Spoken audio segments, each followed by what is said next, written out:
Si vous sentez que vous avez besoin de changement ou si vous vous dites « j'ai besoin d'une vie toute nouvelle », je crois que Dieu vous a assuré tout ce dont vous avez besoin pour le faire. Restez avec nous et découvrez ce dont il s'agit.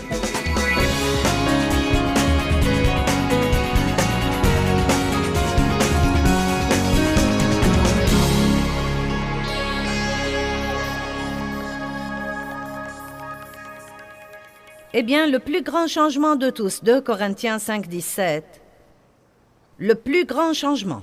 Je crois que le plus grand changement n'est pas nécessairement une guérison miraculeuse, bien que je pense que c'est formidable. Mais je peux sincèrement vous dire que le fait que Dieu change un être humain, qu'il le change vraiment, est plus grand que tous les miracles de guérison physique qui soient. Vous savez, quand nous voyons s'ouvrir les yeux d'un aveugle, nous pensons oh, « c'est incroyable ». Mais croyez-moi, ce que Dieu a fait en moi est plus incroyable. Quand je vois ce que j'étais avant et ce que je suis maintenant, quand je vois le changement dans ma vie, le changement dans ma pensée, le changement dans mon attitude, et quand je me vois transformée d'une femme incapable, râleuse, grincheuse, grognonne, qui allait à l'église tous les dimanches mais n'avait aucun fruit dans sa vie, à une femme totalement différente qui fait maintenant du bien aux autres tous les jours et qui a la possibilité de prêcher l'Évangile, pour moi, c'est un des plus grands miracles. Et je sais que vous avez ce même genre de miracle dans votre vie. Peut-être pas exactement de la même façon, mais le fait que Dieu nous change pour ressembler au Christ, pour être façonné à son image, est en effet un miracle de Dieu. Et nous devons être plus exaltés d'être de nouvelles créatures dans le Christ que nous ne le sommes maintenant. Amen. 2 Corinthiens 5, 17. Si quelqu'un est en Christ, il est une nouvelle créature. Une créature tout à fait nouvelle. J'aime ce mot, tout à fait. Il est une créature tout à fait nouvelle. Les vieilles choses, la vieille condition morale et spirituelle sont passées. Voici, les nouvelles sont venues. Il y a une chose à laquelle je veux que vous prêtiez attention jusqu'à la fin de ce message. Regardez ça, il dit, la vieille condition est, que tout le monde dise est passée. Et la nouvelle est, dites est, venue. Vous voyez, beaucoup de fois, nous passons notre temps à essayer d'avoir quelque chose que nous avons déjà. Nous n'avons pas à demander à Dieu de faire quoi que ce soit, parce qu'il a déjà fait tout ce qui devait être fait, et il attend que nous apprenions à le croire et à nous l'approprier et l'utiliser. Donc, écoutez, votre vieille condition est passée. Votre nouvelle condition est venue. Vous me dites, « Ah bon, pourquoi donc je me comporte mal ?» Eh bien, peut-être que vous ne savez pas ouvrir les cadeaux que Dieu vous a donnés. Peut-être que vous ne lisez jamais les instructions, je ne sais pas. Peut-être que vous vous servez de quelque chose que vous n'avez pas encore appris à utiliser. Peut-être qu'il y a des principes que vous devez apprendre, mais la vérité, c'est que vous avez déjà tout au-dedans de vous. Si vous êtes vraiment un enfant régénéré de Dieu, vous avez déjà tout ce dont vous avez besoin pour mener une vie toute nouvelle et vous comporter d'une façon toute nouvelle. Et avant que vous ne commenciez à le croire, rien ne va changer. Ne passez pas votre vie en essayant d'avoir quelque chose que vous avez déjà, car si vous faites ça, vous allez être frustré. Tout le temps frustré. Avant que toute autre chose ne change, votre pensée doit changer. Donc, je veux que vous croyiez que vous êtes une nouvelle créature. Au-dedans de vous, dans votre esprit, vous avez été créé de nouveau. Dieu est venu vivre en vous. Si vous lui avez demandé de pardonner vos péchés, la graine de Dieu, la Bible amplifiée dit « la semence de Dieu est en vous ». Et cela veut dire que vous portez tout ce que Dieu est. Il est venu à vous comme une graine. Maintenant, vous devez arroser cette graine avec la parole de Dieu. Vous devez en éloigner les mauvaises herbes pour ne pas l'étouffer. Et petit à petit, petit à petit, petit à petit, ces petites graines deviennent de plus en plus grandes et elles prennent racine. La Bible dit « Soyez enracinés et fondés dans l'amour de Dieu. Soyez enracinés et fondés dans le Christ Jésus. » Vous avez des graines que vous devez enraciner. Et quand vous êtes enracinés, cette bonne chose qui est en vous va pousser et pousser et pousser jusqu'à ce que tout à coup elle commence à sortir de toutes parts et vous portez du bon fruit dont les autres peuvent se nourrir. Grandir en Dieu n'est pas nécessairement facile. Mais c'est ce que nous sommes appelés à faire. Éphésiens 1:3.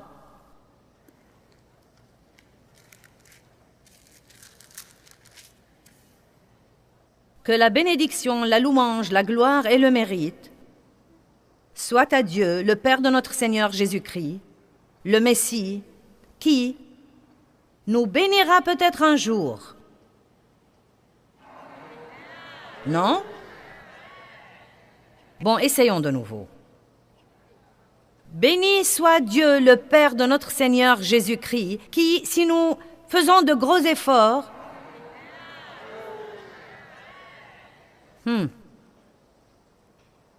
Bien, encore une fois. Béni soit Dieu, le Père de notre Seigneur Jésus-Christ, qui nous a bénis. Vous ne devez donc pas prier « Dieu, bénis-moi ». Vous devez dire « Merci Dieu de m'avoir béni. Je suis béni ». Vous savez ce dont nous avons besoin plus que toute autre chose, et comprenez ça. C'est de savoir qui nous sommes en Christ. Attendez, et tout ce qui nous a été donné comme héritage par la mort et la résurrection de Jésus. Nous sommes co-héritiers de Christ. Ça veut dire que tout ce qu'il a du Père, nous y prenons part. Il est toujours en nous et nous sommes en lui. C'est le miracle qui se produit à la régénération. Dieu vient purifier et sanctifier votre esprit et il envoie son Saint-Esprit pour vivre au-dedans de vous. Et légalement et de par votre position, vous êtes placés en Christ. Maintenant, bien que vous soyez toujours ici les pieds sur terre, il y a une partie de vous qui est en ce moment assise dans le ciel en Jésus-Christ. Vous voyez cette terminologie partout dans la Bible. En Christ, en Christ, en Christ, en Christ, en Christ. Et donc, il y a différentes choses qui se produisent ici. Vous êtes un être tripartite. Vous êtes un esprit, vous avez une âme, vous vivez dans un corps. Spirituellement, vous avez ce dont vous avez besoin. Et vous devez laisser la partie esprit de votre personne devenir plus forte que la partie âme ou la partie corps. Et puis, peu de temps après, vous apprendrez à vivre à l'inverse. Et c'est exactement ce que nous devons faire. Le monde est dans l'erreur et nous avons la vérité. Nous devons vivre à l'inverse. Avant qu'Adam n'ait péché, il marchait totalement dans l'esprit. Il voyait tout du point de vue de Dieu. Il avait une telle créativité, c'était incroyable. Croyez-vous que c'est un travail simple de nommer tous les animaux? Allez maintenant. Non mais ça m'aurait sûrement pris toute une vie.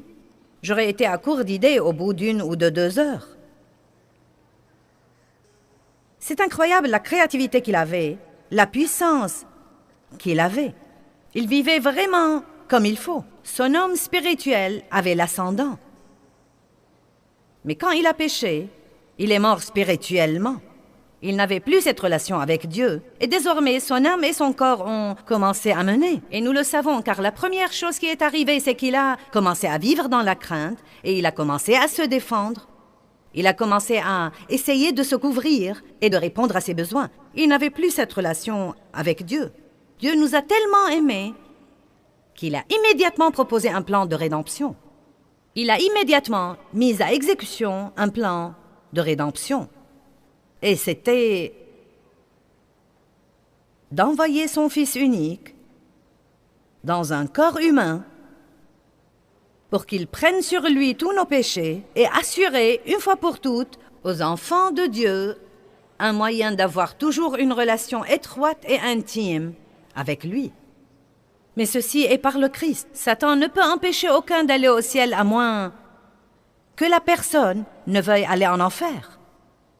Il n'y a personne qui ne puisse être sauvé s'il connaît l'évangile de Jésus-Christ. La porte a été ouverte pour tous les hommes, toutes les femmes, tous les enfants et toutes les générations pour connaître Dieu et le connaître personnellement. Pas besoin d'entrer par l'intermédiaire d'un prêtre ou d'un pasteur, par l'intermédiaire de maman ou papa. Vous pouvez avoir votre propre relation avec Dieu. Vous n'avez pas besoin d'une relation de seconde main avec Dieu. Vous devez avoir votre propre relation avec Dieu. Vous pouvez entendre Dieu. Vous pouvez être mené par le Saint-Esprit. Avant de sortir d'ici, si vous n'êtes pas exalté vis-à-vis de vous-même, personne ne peut vous aider. Vous devez savoir qui vous êtes. Vous devez savoir ce que vous avez. Ce que vous avez en ce moment. Vous êtes béni. Vous êtes une nouvelle créature. Toutes les vieilles choses sont passées. Toutes les choses sont devenues toutes nouvelles. Vous êtes mort au péché. Vous dites, je parle de votre partie spirituelle. Honorez votre partie spirituelle plus que vous n'honorez vos pensées, vos sentiments et votre volonté. Voilà ce que dit votre âme. Eh bien, je sens. Joyce a dit que j'étais bénie, mais je ne me sens sûrement pas bénie. Quand je regarde ma vie, ça n'a pas l'air d'être béni. Je ne pense pas que je suis béni. Suis-je béni? Non. D'une manière ou d'une autre, je suis exclue. Non. Nous devons apprendre à croire ce que Dieu dit plus que ce que nous ressentons.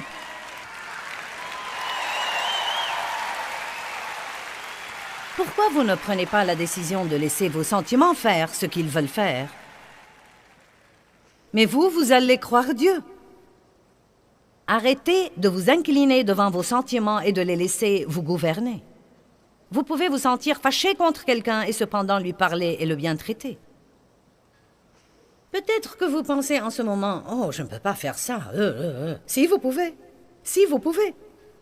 Si vous croyez vraiment que vous avez au-dedans de vous la puissance pour faire ce que Dieu vous demande de faire, vous pouvez faire ça. Car votre homme spirituel est plus fort que votre homme naturel. Nous sommes bénis. Maintenant, j'ai demandé qu'on m'apporte un paquet cadeau pour vous montrer un principe. Dieu nous donne un cadeau. Le salut est tout ce que cela signifie. Maintenant, c'est un beau cadeau, mais il ne me servira à rien si je ne l'ouvre pas. Donc, beaucoup de gens ont des choses de Dieu qu'ils ne fouillent jamais assez pour les ouvrir. Mais je veux aussi dire que tout ce qu'il y a dans ce beau paquet vient avec un manuel d'instruction.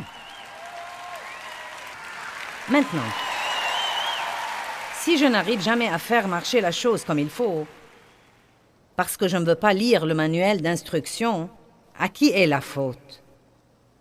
Et pour certains, elle ne marche pas comme il faut, parce que vous ne voulez pas vraiment étudier et apprendre à la faire marcher comme il faut. Je comprends à propos des manuels d'instruction, car je ne les aime pas. J'aime celui-ci, mais... Non, mais j'ai des trucs dans ma voiture dont je n'ai pas pu me servir depuis que j'ai la voiture. Et le manuel d'instruction est dans la boîte à gants, mais croyez-vous que je vais prendre 5 minutes pour le lire et apprendre à me servir de la radio? Non, j'appuie tout le temps sur les boutons et ça m'exaspère car elle ne marche pas. Allez, est-ce que j'ai des semblables ici ce soir? Non, mais je travaille toujours sur mon ordinateur, comme un certain type m'a dit de travailler il y a presque 20 ans. Et mon fils me dit toujours, « Quoi? Que fais-tu, maman? Tu transfères toujours tes livres et tes documents sur des disquettes? Que fais-tu? » Eh bien, maman, nous devons montrer un peu...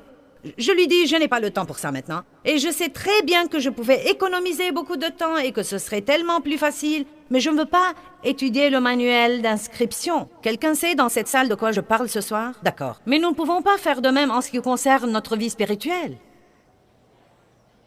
C'est votre manuel d'inscription sur la manière de mener une vie victorieuse. Toutes les réponses dont vous avez besoin pour n'importe quel problème que vous avez sont là-dedans. Si vous vous réveillez et que vous vous sentez découragé, commencez à lire les psaumes. Si vous avez l'impression que vous allez faire des bêtises, lisez les proverbes. Quand vous avez une grande décision à prendre et que vous ne savez pas trop que faire, vous êtes fâché contre quelqu'un, prenez votre Bible et lisez ce qu'elle vous dit sur le pardon et l'amour et la miséricorde et la grâce et ne pas juger les autres et ne pas être critique. Dans un peu de temps, vous changerez votre pensée. Voyons maintenant Éphésiens 1 un peu plus. Nous lisons le verset 3. Nous allons voir quelques autres versets. Éphésiens 1. Dites, je suis béni. J'ai tout ce dont j'ai besoin pour vivre dans la victoire. Si vous êtes intelligent, vous commencerez à faire une nouvelle liste de confessions et vous prendrez à la maison ces choses que je vous ai fait dire ici et vous commencerez à les lire 2 fois par jour jusqu'à ce que vous voyiez des changements dans votre vie. Car chaque fois que vous dites ce que dit la parole, vous renouvelez votre pensée. Et quand vous apprenez à penser comme il faut, le diable ferait aussi bien de s'en aller, car son temps est terminé. Il ne peut plus vous mentir et vous tromper quand vous apprenez à penser comme il faut. Verset 3, voyons-le de nouveau. Béni soit Dieu, le Père de notre Seigneur Jésus-Christ, le Messie, qui nous a bénis de toutes sortes de bénédictions spirituelles données par le Saint-Esprit dans les lieux célestes en Christ. Toutes sortes de bénédictions dans les lieux célestes nous ont été données. En Christ. Maintenant, selon que, dans son amour, il nous a choisis. En fait, il nous a élus pour lui-même, comme les siens, en Christ. Vous voyez, il ne nous choisit pas parce que nous méritons d'être choisis. Il ne nous choisit pas parce que nous sommes justes et bons et nous sommes faciles à vivre. Il nous choisit parce que nous croyons en Jésus-Christ. Et il a fait ça avant la fondation du monde, parce qu'il savait déjà avant la fondation du monde qui ferait ce qu'il faut et qui ferait ce qu'il ne faut pas. Et il a dit, tous ceux qui croient en mon Fils, je les aime, je les appelle à une relation avec moi. Et il fait ça pour que nous soyons saints, consacrés, mis à part pour lui et irréprochables devant lui. J'aime bien ça. Débarrassez-vous de votre culpabilité, car il nous a prédestinés, il nous a voués, il a projeté dans son amour que nous soyons adoptés et révélés comme ses propres enfants par Jésus-Christ. Le verset 6. Afin que nous soyons à la louange et à l'exaltation de la gloire de sa grâce qu'il nous a accordée généreusement en son bien-aimé. Verset 7. En lui, nous avons la rédemption. Verset 11. En qui nous sommes aussi devenus héritiers de Dieu. Et ça continue, et ça continue, et ça continue. Tout ce dont nous avons besoin se trouve en lui. Maintenant, le verset 14. L'Esprit est le gage de notre héritage. Le Saint-Esprit est la garantie. La garantie. Combien d'entre vous, quand vous allez acheter quelque chose, surtout une nouvelle voiture ou une machine à laver ou quelque chose comme ça, vous voulez tout savoir sur la garantie? Eh bien, Dieu nous a donné une garantie aussi. Je vous donne ce cadeau, je vous donne ce manuel d'instruction et je vous donne la garantie que tout va marcher comme il faut. Et qu'à la fin, tout va bien se passer. Mais nous devons savoir comment laisser le Saint-Esprit nous aider. Jésus a dit, je m'en vais, il vous est avantageux que je m'en aille, car je vous enverrai mon esprit pour demeurer en vous. Il a été avec nous et maintenant il va être en nous. Et pourquoi est-il en nous? Parce que lui seul peut extérioriser ce qui est au-dedans de nous pour en jouir et réjouir tous les autres aussi. Si vous luttez pour essayer de vous changer, sachez que vous perdez votre temps, car sans lui, vous ne pouvez rien faire. Ce n'est ni par la puissance, ni par la force, mais c'est par mon esprit, dit le Seigneur. Maintenant, 2 Corinthiens 5, 20. Dave, veux-tu monter ici? Oui, Dave va m'aider. Vous aimez tous regarder Dave parce qu'il est beau, je le sais. Maintenant, si vous ne comprenez pas 2 Corinthiens chapitre 5, 21, je vais d'abord lire le verset 20. Si vous ne comprenez pas, ne viens pas avant que je t'appelle. Si vous ne comprenez pas 2 Corinthiens 5, 21, vous allez toujours être un gâchis. Fin de la conversation. Écoutez, verset 20. Nous sommes donc ambassadeurs pour Christ, Dieu exhortant par notre moyen, pour ainsi dire, comme représentants ou ambassadeurs personnels de Christ, bonté divine. Nous vous supplions pour Christ, maintenant le voilà, de tenir ferme. Vous voyez, il dit, je vous ai donné tout ce dont vous avez besoin. Maintenant, je vous supplie de le tenir ferme. Découvrez-le. Découvrez comment vous en servir. Découvrez la garantie. Ne laissez rien passer de ce que je vous ai donné. Une dame adorable. En fait, Caroline Barnett de LA Dream Center, beaucoup d'entre vous vont là-bas, m'a laissé un beau cadeau dans les coulisses. On m'a dit, tu as un cadeau dans les coulisses. Je n'ai pas perdu de temps pour aller l'ouvrir. Pas question de venir ici avant de voir ce qu'il y avait dans le paquet. J'ai sorti le paquet, je l'ai ouvert et il y avait une belle Bible avec une grande croix en or sur la couverture. C'est vraiment beau, merci. Merci beaucoup. Mais vous voyez, si je suis si agressive pour ouvrir un cadeau naturel, pourquoi ne serais-je pas aussi agressive pour ouvrir les cadeaux que Dieu m'a donnés? Laissez-moi vous dire une chose. Si je m'approchais de n'importe qui d'entre vous et si je lui disais « Tiens, j'ai un cadeau pour toi », vous commenceriez à ouvrir ce truc pendant que j'essaye de vous prêcher. Vous n'attendriez pas de rentrer chez vous pour l'ouvrir et le voir. Vous l'ouvririez. Et si c'est quelque chose que vous ne savez pas utiliser, vous apprendriez à l'utiliser. Nous devons faire la même chose avec le Christ. Il dit « Je vous supplie de tenir ferme à la faveur divine qui vous est offerte et soyez réconciliés avec Dieu. » J'aime ce verset. Pour nous, il a pratiquement fait devenir péché le Christ qui n'a point connu le péché afin qu'en lui et par lui nous devenions dotés de, considérés comme étant un et des exemples de la justice de Dieu, de ce que nous devrions être acceptés et acceptables et en bonne relation avec lui par sa bonté. C'est aussi simple que ça. Jésus a pris votre péché et il vous a donné sa justice. Il vous a donné sa légitimité, sa justice devant Dieu. J'avais toute ma vie un disque qui jouait dans ma tête. Qu'est-ce qui ne va pas chez moi? Qu'est-ce qui ne va pas chez moi? Qu'est-ce qui ne va pas chez moi? Qu'est-ce qui ne va pas chez moi? Pourquoi ne suis-je pas comme les autres personnes? Pourquoi mon père a abusé de moi? Qu'est-ce qui ne va pas chez moi? Qu'est-ce qui ne va pas chez moi? Qu'est-ce qui ne va pas chez moi? Et j'étais tellement soulagée d'apprendre que je n'étais pas obligée de mériter la justice par le bon comportement, que je ne méritais pas la justice en ressemblant à quelqu'un d'autre au monde, mais que j'étais une personne juste devant Dieu. Voilà comment ça marche. Dave, veux-tu venir m'aider? Dave doit jouer Dieu. Viens ici. Maintenant, voilà comment c'est. Vous voyez? C'est la sainteté de Dieu, cette robe blanche. Et donc, Dieu prend volonté ce que j'ai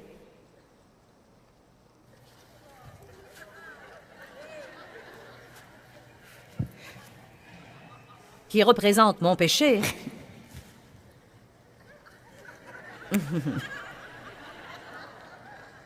et quand je viens à Christ, il me dit « Eh bien, Joyce, donne-moi ce vieux gâchis que tu as, je m'en occuperai, mais je vais te donner ma justice. »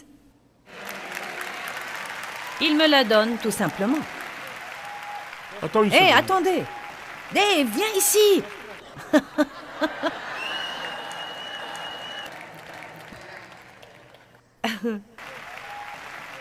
Dave, nous gâchons ça.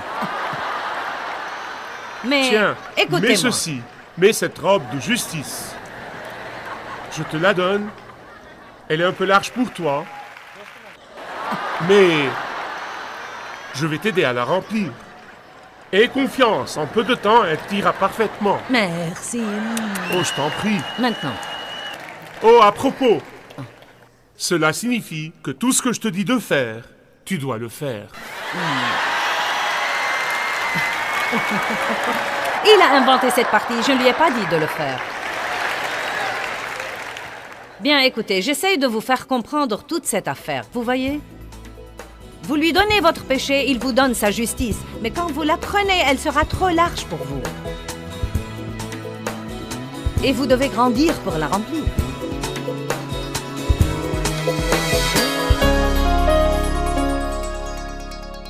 Est-ce que vous vivez d'après ce que Dieu dit de vous dans sa parole ou d'après vos sentiments?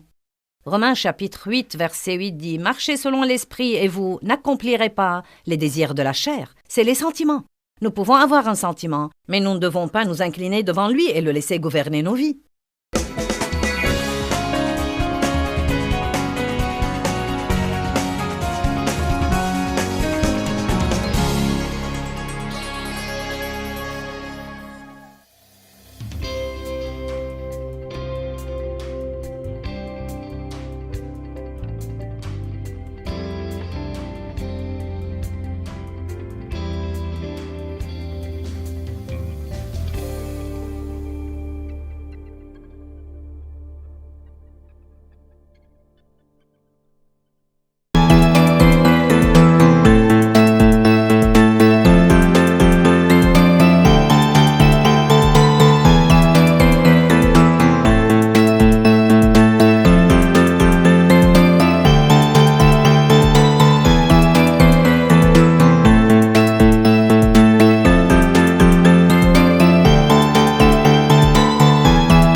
Tiens